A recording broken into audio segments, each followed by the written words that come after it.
Bom dia a todos. Bem-vindo ao Nuclear Summit, organizado pela BDAM, pela WNA e pela Agência Internacional de Energia Atômica. Good morning. Welcome to the Nós temos Nuclear aqui painel Summit, Women in Nuclear, que é das hosted mulheres by na programa ABDAM. nuclear. E eu queria dar We boas-vindas have e the agradecer a panel about participação women in the das nuclear todo mundo que sector. está nos assistindo também. I'm really Meu nome é glad Carla that I'm Petit-Galan. here. Para quem não me conhece, eu sou coordenadora de My pesquisa e name is desenvolvimento em Carla produção da eletronuclear Petit-Galan. no Departamento I'm the head de of Desenvolvimento. research E of vou trabalhar na electronuclear. construção do modelo de retomada de Angra 3 e I de also projetos work como o with the gerenciamento do hidrogênio structuring limpo gerado nas usinas de of the eletronuclear. models and E eu sou designs of coordenadora do Comitê Angra de 3. Desenvolvimento da Cadeia Produtiva da Bidam. I'm also Bom, no meu campo de coordinating carreira, eu the trabalhei em committee Eletrobras, na of área the de pesquisa supply chain energética, at na gestão de ABDAM. programas de I governo, have worked trabalhei na at administração de empresas, Eletrobras. tenho mestrado em engenharia de produção I'm e a pós-doutorado em graduated políticas públicas in pela UFRJ. management, and I Para have mim a é um prazer PhD enorme in moderar esse public painel, porque policies in Women the in Nuclear Federal permite esse University of ponto de contato Rio com de as pessoas do Janeiro. setor nuclear. A Women in Nuclear, para quem não I'm sabe, é uma really glad instituição to be in global here. reconhecida há 20 anos pela The Agência Human in Internacional de Nuclear Energia is a Atômica, com o global objetivo de valorizar o papel institution da mulher na área nuclear, divulgar that as intends to atividades value nucleares. the role A of UNE women envolve hoje quase in the 5 nuclear mil chain. mulheres em mais de 100 países. A We gente vai have conhecer um pouquinho mais sobre a UNE aqui more depois. than 5,000 women Mas é in importante many falar different que countries. instituições como a UNE, né, são And importantes porque it's really podem ajudar a important to mudar uma say that situação que muitas nos institutions like incomoda e WIN prejudica. help us change a As mulheres no situation setor nuclear that's são uma really minoria e em harmful. cargos de liderança Women não in the nuclear representadas. sector are a E minority, para chegar especially no setor, a in gente the precisa roles of mudar. E leadership. quando a gente entra nessas And instituições, né, a gente enfrenta muitas we barreiras culturais para evoluir. face many cultural barriers. Você está no canal de áudio de português. Você pode tirar, por favor, que o áudio não está chegando? Ah, meu áudio não está chegando? Como eu tiro? Na interpretação. Coloca o quê? Tava off. Tava off. Fica off? Coloca no português, perdão. Ah, tá. Desculpa. Falo desde o começo, não? Por favor. Volta tudo? Tá bom. Então, gente, bom dia a todos. Bem-vindo ao Nuclear Summit. Good morning to all. Welcome to the Nuclear Summit, hosted by ABDAM and WNA. Thanks for being here. Also, all the speakers that are here today, A experiência delas.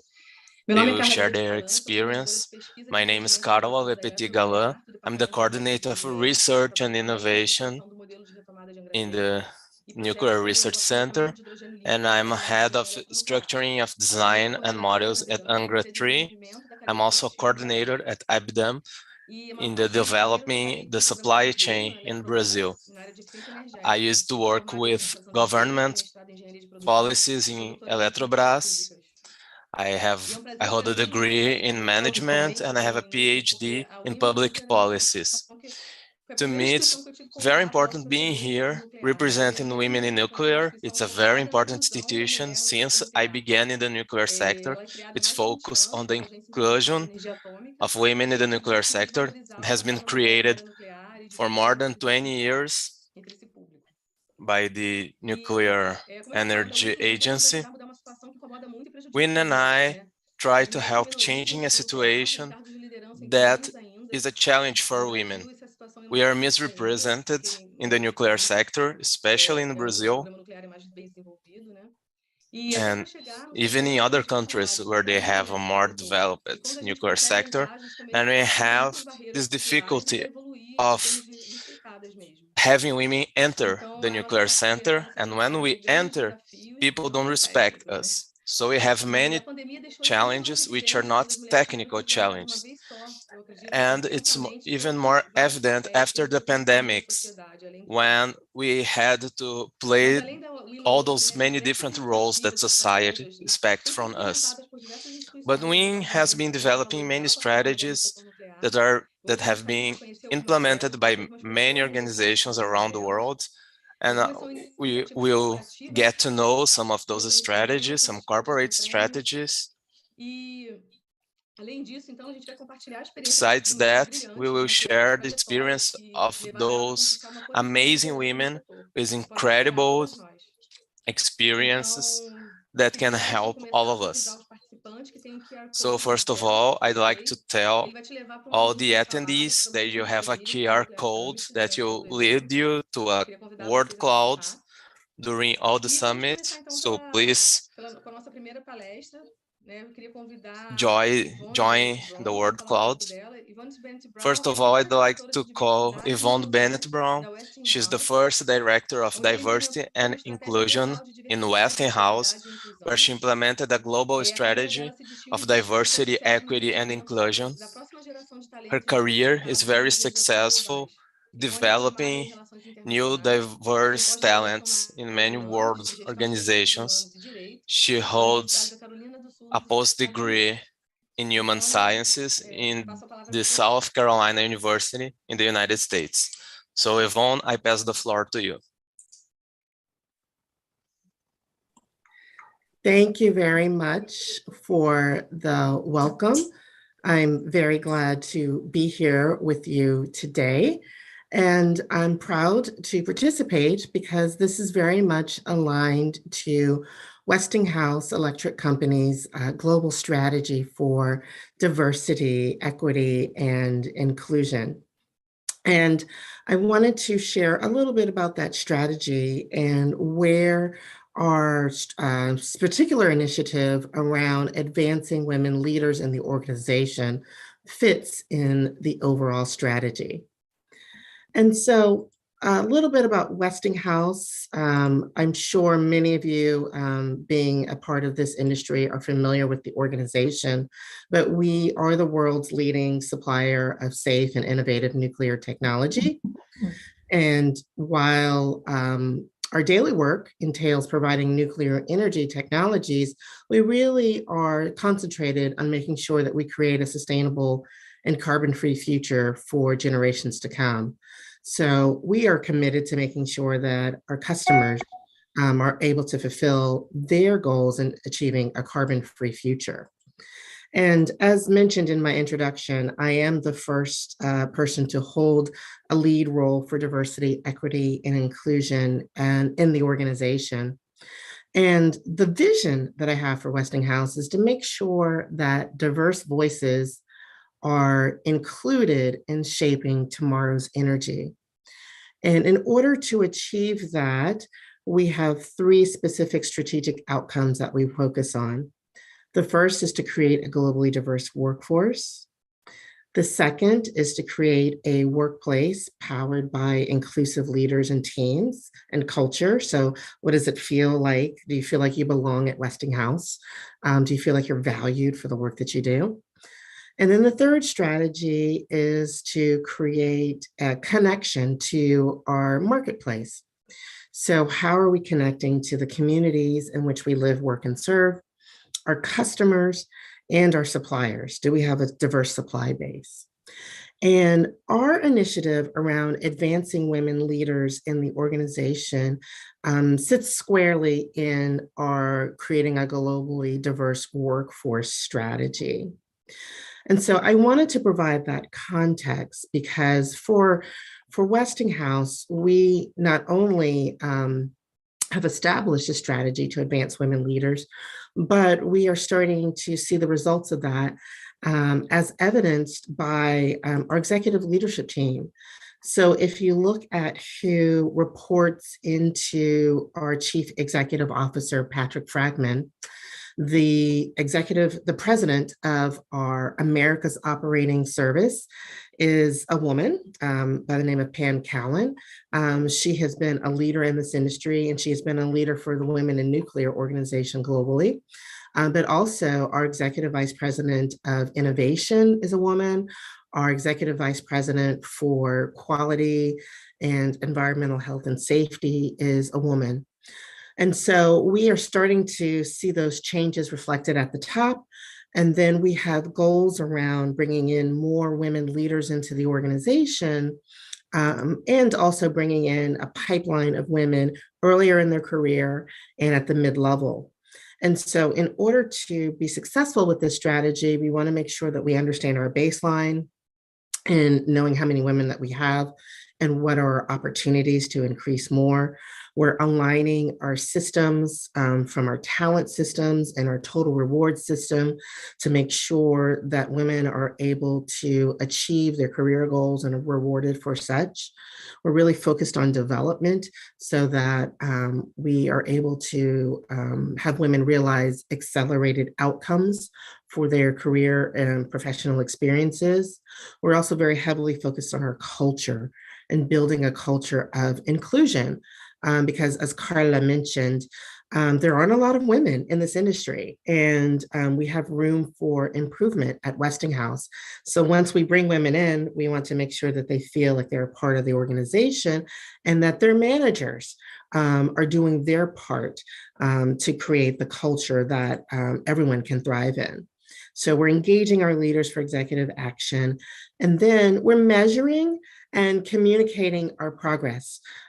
So right now, women hold about 21% of roles at Westinghouse. We have a goal to get that to 30% by the year 2030. And I can speak later about industry trends and some headwinds that we're running into as we look to accomplish that goal. But we're very focused on this as part of our overall strategy to create a globally diverse workforce. And we feel that we have the opportunity to rise to the challenge, both within the organization, but also help the industry as a whole. And so we've made some very public commitments and I guess you could say put our money where our mouth is. That's a very American expression, like saying, but we recently joined the Equal by 30 coalition to make a public pledge around our commitments to advance women. And then we also have become the executive sponsor of Women in Nuclear Global. And so putting our money behind our efforts and demonstrating both within Westinghouse and externally that we're very serious about our commitment to advance women is part of the success formula that we believe will get us to our goal. So that's a little bit about Westinghouse and our diversity strategy and our commitment to advancing women in this industry and within our organization. I'll turn it back over to Carla.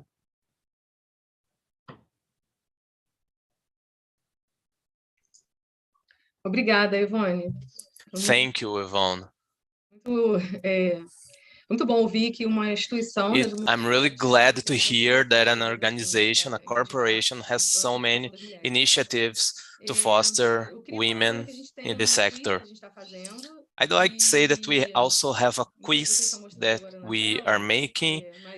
It's probably on the screen, but if you'd like to answer that quiz, we'll use your answers to debate at the end of the panel.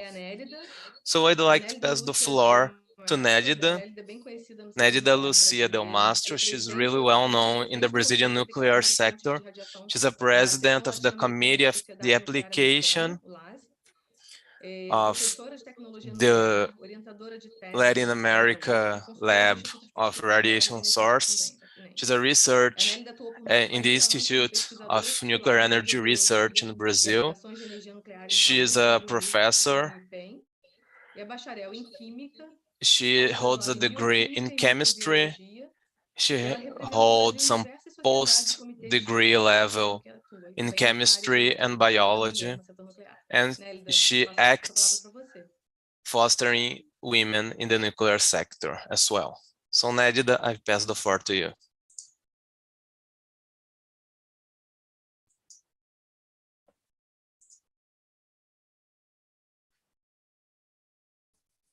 Favor para mim slides, por favor. Hi, can you please share my slides?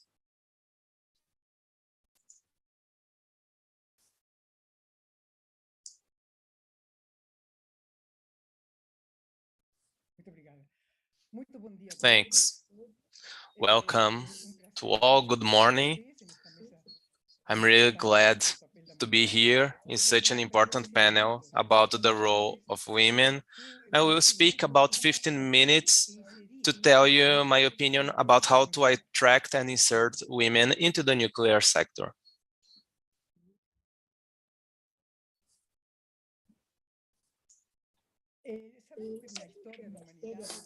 We know that through human history, the roles of women and men were completely different. But today, there is no more reasons for that to keep being so. So we now see the gender gap between men and women, especially in leadership roles. But this trend of separating the roles of men and women is still very present. I have a scheme here about how they awarded the Nobel Prizes between 1901 and 2020 by gender. And we can see this huge gap.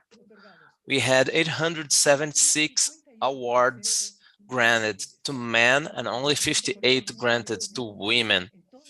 And it's not in only one field, it's all over the fields. And so we can see that today this gap still remains. So we need to get involved in activities that can change this perspective.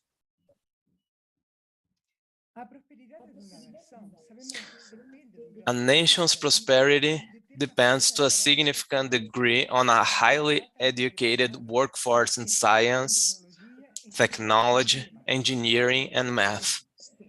That's what we call STEM. A high developed country like the United States, we see that in their workforce, only 29% are women.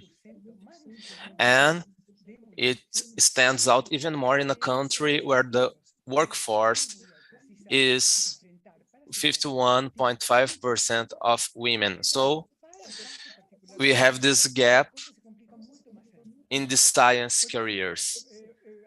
And the challenges for women are much larger. For example, when is not only deciding to pursue a career, a woman needs to have the support of her partner.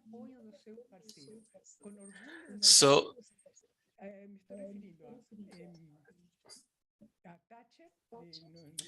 and if we get some of the most successful women in history, like Angela Merkel and Margaret Thatcher, they had the support of their husbands. They started working in chemistry, they showed their talents, and then they went into politics. And they had lots of talents into politics. But there are some challenges that are inherent to the human condition. They can choose whether to have children or not. But for scientists, it's not that simple. There are so many challenges. Sometimes they feel obligated choosing not to have children. So a woman who's willing to face those challenges, she must have a very masculine mind and also show lots of competence and show lots of effort. So what can we do? On the one hand, we must try to make a more just society regarding opportunity. And we also need to encourage girls going to school. It seems obvious in many regions, but not so much in others. Some women don't have access to school. They don't have that option. So we must say that, yes, you should go to stay to school. And if you have an interest in there, we have to have all the people encourage them to do so. And we also need them to get into the STEM career. In the nuclear sector, the girls come from the STEM area. And even in some areas into the nuclear sector, they don't even have a forecast of hiring women. Sometimes you don't even have a bathroom for women, only for the secretaries. In the research institute, the behavior of the people in the workforce are much alike. In the university, in Brazil, you enter by a public contest. So there is less difference. I have some data of the National Commission of Nuclear Energy that in 2020, they had hired about 1,600 people, and only 29% were women. But from all those groups, those who held a degree, a graduation degree, was twice as much between men than women. And the leadership roles were also much more from men. So we didn't have a balance there. And there are some sectors that don't even think about hiring women. That's really serious. So if we get to bring women into the STEM sector, we can attend the huge demand our country has. Da Agência Internacional de Energia Atômica, ele toma como lema a igualdade de gênero e o empoderamento das mulheres está no centro dos objetivos de desenvolvimento sustentáveis e são vitais para a plena realização dos direitos e do potencial de todos. Isto é muito importante, não é um lema oco que fica só escrito na parede, não. A Agência Internacional de Energia Atômica está levando isso muito a sério, tem reuniões periódicas, regulares, para impulsar o desenvolvimento da mulher na área nuclear.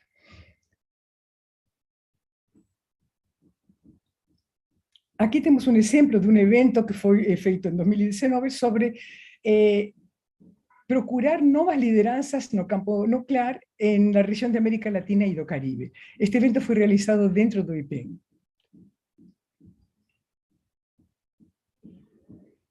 Tentando ver de outro ponto de vista, como a sociedade como um todo, fomos a uma base de dados e procuramos qual era o número de artigos que mencionassem a palavra equidade de gênero em América Latina. As duas palavras no mesmo, como palavras-chave no mesmo artigo. Vemos que encontramos nada más artículos a partir de este século, que sí que el século pasado ninguém inventó un trabajo sobre equidad de género en Latinoamérica. Da misma manera, procuramos otros cruzamientos de palabras. A seguinte. Mencionando agora mulher e energia nuclear.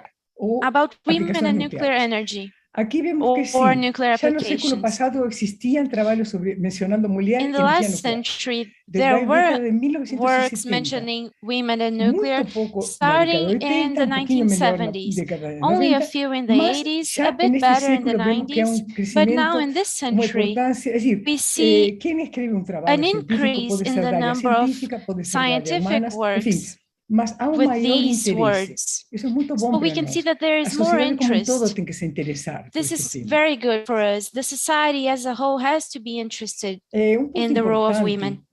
para Another aquele que decide seguir uma carreira científica ou important corporativa, por aspect exemplo, for o women equilíbrio to enter entre a vida scientific pessoal e a careers vida is profissional. the balance between Todos personal and estamos em professional uma life. correria, uma grande We sociedade are all competitiva. always Nós temos sempre que lutar para ser o running primeiro, in para our ser em lives. todas We are as in a ordens da very vida, em competitive esportes, society. em We always have to ciências, no que fight to for. be E essa in the luta first é place in pouco inumana. sports, in our jobs, Então our há careers. movimento, But this isso is foi an artigo que inhuman apareceu na revista perspective. corporativa de There empresas was an privadas, article on a que na corporate última década particular, magazine aparece talking homens que about estão com the situação Americas de in se particular. candidatar para cargo And it de talked chefia, about eles não fazem, women optam por não. Por quê? enrolling Para ter for uma melhor qualidade de vida.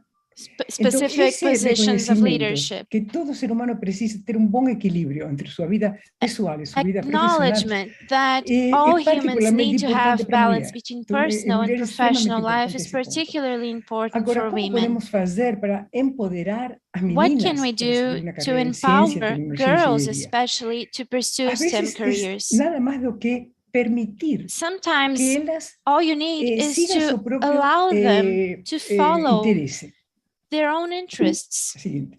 Exemplo disso sou eu mesma, minha biografia. I am an example of this myself. Estudiosa. As a child, I was very curious and I studied a lot. And when I went to the university, na Faculdade de Ciências Exatas em I Buenos Aires. wanted to study hard Da minha família não sciences. teve apoio explícito, mas também não teve But nenhum I tipo had de no support obstáculos no para mim. Mas o explicit que foi support from my preciso family, estudar, but also o ingresso no one à was faculdade against foi it. muito difícil para mim.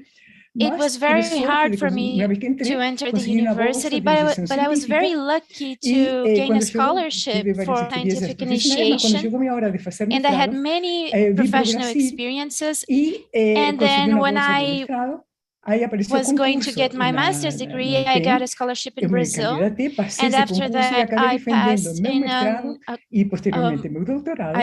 in IPEM Institute, and I started working there. And there I took my PhD. Servidor público. And so now I work as a public servant formação in this ciências institute. Exactas, mas fui me interessando muito mais As a na área woman biológica. from the hard sciences, I also was very interested in the biological field. This remains still in my life. So I was very interested in biological systems, especially applications in the agribusiness and public health. Throughout my career, I have always been interested in how women are behind science developments. So it's important for us to empower women in the nuclear sector. I was a member of the WIN Global since 2000. Now I am still a researcher, but I am a collaborator at the IPEM Institute and as a professor at the University of São Paulo. I am very proud of my 3 children and my 37 students who are working on their specific research topics, whether in master's or PhD level. Conjunto, es una cosa só. A gente só aprende mais quanto mais orienta as outras pessoas. As the more we supervise our students. It's amazing. Here's an event conducted in WIN Brazil IPEM called Women in Science. We invited women from the University of São Paulo in different fields. Adriana Alves is an amazing person. Isolda Costa is a specialist in corrosion. Sandra Mattiolo is responsible for the environmental area in the Brazilian Navy School. We participated in the WIN events, in the WIN Global Conference, the annual conference for WIN. And this was the first large event where we could unite the winners, the WIN participants from Brazil. This was a very important event in our field in nuclear applications. This was a very important opportunity, and we had the support of a journalist that helped us show how women can be pictured in society. We were very happy at this moment. We were truly excited to be there. Back to the title of this presentation, how to attract and inspire more women in the nuclear sector. First of all, we need to allow and encourage girls to be educated